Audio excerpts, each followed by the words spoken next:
I'm Brigham Larson with Brigham Larson Pianos. We just finished up this Mason and Hamlin. I didn't look up the year, about 100 years old, a little bit more than 100 years old, probably 120 or so. We did a full restoration of the inside, which I'm going to show you in a second. And then on the outside, we did not do our full high-level refinishing. We did our mid-level refinishing, which I would characterize as like 90%-ish. It's a refinishing that is very, very good. And if you're maybe across the room or even like where the camera is, a few feet away, it looks like it's pretty close to perfect, if not perfect. But if you look up really close, you can see there's some little details that are not attended to, that are attended to in the full level refinishing. Another thing that I'll point out about the finish is they requested that we not do this cheek block. I think this is her grandma's coffee stain right there on the cheek block, so we left that. That's kind of a charming little request that she made to remember grandma by.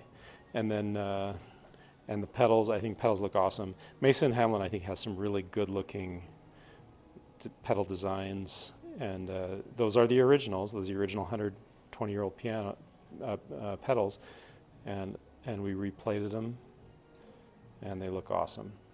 And the other hardware, of course, is all polished up and just also looks amazing. The bench, I don't think is the original bench that came with the piano when it was manufactured, but it was the bench that this client had with the piano when we got it. So, and I think as long as she's had the piano, she's had this bench with it as well.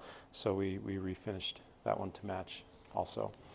Okay, let's check out the inside. Okay, this one is the full, like I mentioned, restoration where we do the works. And this turned out awesome, and I'll play it for you in a minute. It sounds super good. Okay, so we have the plate was redone. You can see over there, you can see that's what a plate looks like when it's out after it's been refinished. There's one before it's been refinished, just all dirty and dingy and ugly. But there it is, beautiful, shiny and smooth like glass. I love these plates redone. All the tuning pins are new. They're all torqued to 100 to 120 pounds of torque. I don't know what that little piece of fuzz is.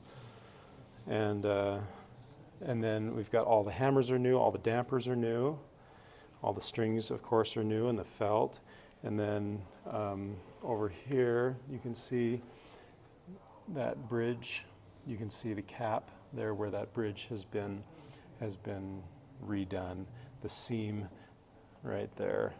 So this down here, that's the original bridge, but then we took a router to it and took it all off because it was all cracking. And then from the seam up forward, that is all brand new bridge cap to deal with that cracking bridge. You can see the keys. I think those are beautiful. The way those have been blasted, looking brand new. Also the bushings, all of those, that's very beautifully, professionally done. Same with the bushings underneath the keys. I won't pull the keys out to show you, but they're, suffice to say, they're equally as beautiful as those. And then the white keys and the sharps are new as well. Here, while we happen to be standing here, this is the key area of the shop, and we're talking about keys, so why not? Let's have a look. This is what we do. So we'll get the key frame in like that, and then we'll just. It's a very painstaking process. These are grand keys, but you can see it's a massive amount of work. So the first thing we do is we'll use a steamer to take out all these old bushings. These bushings have been replaced, but yeah, if you look closely, you can see little wet spots where the steamer has gotten it wet, where that releases the glue, and then we'll go through and, well, there you can see as well, the bushings have been replaced on that one, and on this one we've got the capstans polished, which some people say is crucial, other people say is a complete waste of time, but it looks good. I think it looks beautiful. Recover all of these white keys with new key top material. It is plastic, but I mean, it's the same plastic that's used on $100,000 pianos. Of course, ivory is legal, and then on a lot of pianos, including this one, that is ebony. That's real Ebony is a wood. It's a black wood. It comes sometimes slightly brown, but piano manufacturers always use the blackest section of wood that they can find. Anyway, and all of these jigs have a different purpose. It's just they're just right in a row for recovering key tops. Like I said, it's a very painstaking process, but kind of interesting, kind of cool. Okay, back to the Mason Hamlin. Okay, then down here, let's check it out. Underneath.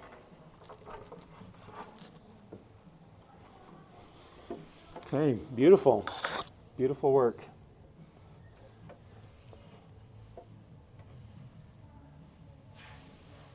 See that plate again, and the soundboard, a number of repairs on the soundboard. You can see this line there, this line there. That's where the soundboard, where we routed out. We put a router on the track, ran along the track, and then glue in new shims, and then use a plane to level it, sand it all, and re-lacquer the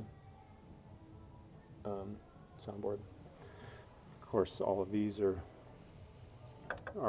sanded down, made to look beautiful again, and you can see lots of, well, that's Teflon powder over there as well.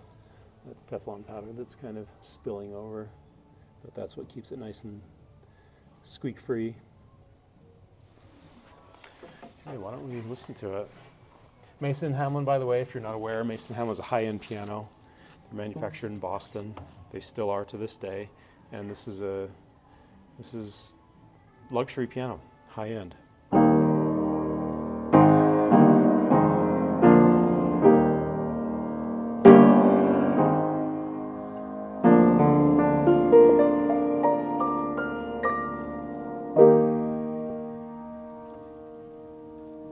Very nice. Great tone.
Sounds really nice, and the touch is great. I mean, everything about this piano just turned out fantastic. Really pleased, and it's fun to work on these old Mason Hamlins.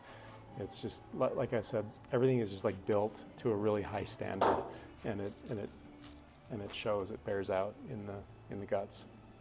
Very well worth this level of work and effort. Thanks for watching.